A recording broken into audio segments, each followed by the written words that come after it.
Deputy speaker Raghurama Raju కొత్త party పెడుతున్నారు అంటూ జరుగుతున్న ప్రచారంపై క్లారిటీ ఇచ్చేశారు. తెలుగు వీర లేవరా అనే సొసైటీని స్థాపించిన డిప్యూటీ స్పీకర్ దానిని రాజకీయ పార్టీగా మార్చనున్నారు అని సోషల్ మీడియాలో వేదికగా భారీ ప్రచారం జరుగుతుంది. దీంతో అప్రమత్తమైన రఘురామరాజు ఆ ప్రచారంపై స్పష్టత ఇచ్చేశారు. కొందరు కావాలనే కొత్త పార్టీ పెడుతున్నాను అంటూ అసత్య ప్రచారం చేస్తున్నారని విచారణ ఇచ్చారు. డిప్యూటీ స్పీకర్ రఘురామరాజు ఇచ్చిన క్లారిటీతో కొత్త పార్టీ పెడుతున్నారన్న జరుగుతున్న ప్రచారం ఉత్తిదే అని తేలిపోయింది అని అంటున్నారు. కొత్త పార్టీ అంటూ జరుగుతున్న ప్రచారం ఖండిస్తూ రఘురామరాజు వీడియో విడుదల చేశారు.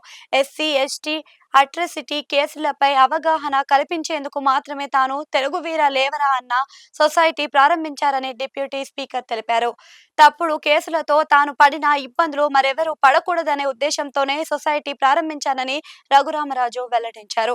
ఈ అంశాలపై ప్రజలు ఇబ్బందులను తెలుసుకుంటూ వారికి సూచనలు, సలహాలు ఇచ్చేందుకు తమ సొసైటీ పనిచేస్తుందని వెల్లడించారు.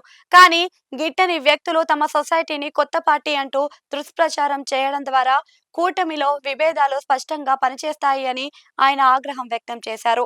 మొత్తానికి ఈ వీడియోతో రఘురామరాజు కొత్త పార్టీ పెడుతున్నారు అంటున్న జరుగుతున్న ప్రచారానికి ఫుల్ స్టాప్ పెట్టే ప్రయత్నం చేశారని అంటున్నారు. రఘురామరాజు సొంత నియోజకవర్గంలో రామాలయం నిర్మాణంపై వివాదం నెలకొన్న విషయం తెలిసిందే.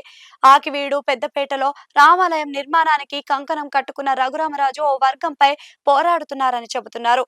అయితే ఈ విషయంలో టీడీపీ అధిష్టానం ఆయనకు మద్దతుగా నిలవడంపై తర్జనా భర్జన పడుతుందని, దీంతో అసంతృప్తి చెందిన రఘురామరాజు కొత్త పార్టీ పెట్టుకోవాలనే ఆలోచన చేస్తున్నారని కొద్ది రోజులుగా సోషల్ మీడియాలో ప్రచారం జరుగుతుందని చెబుతున్నారు.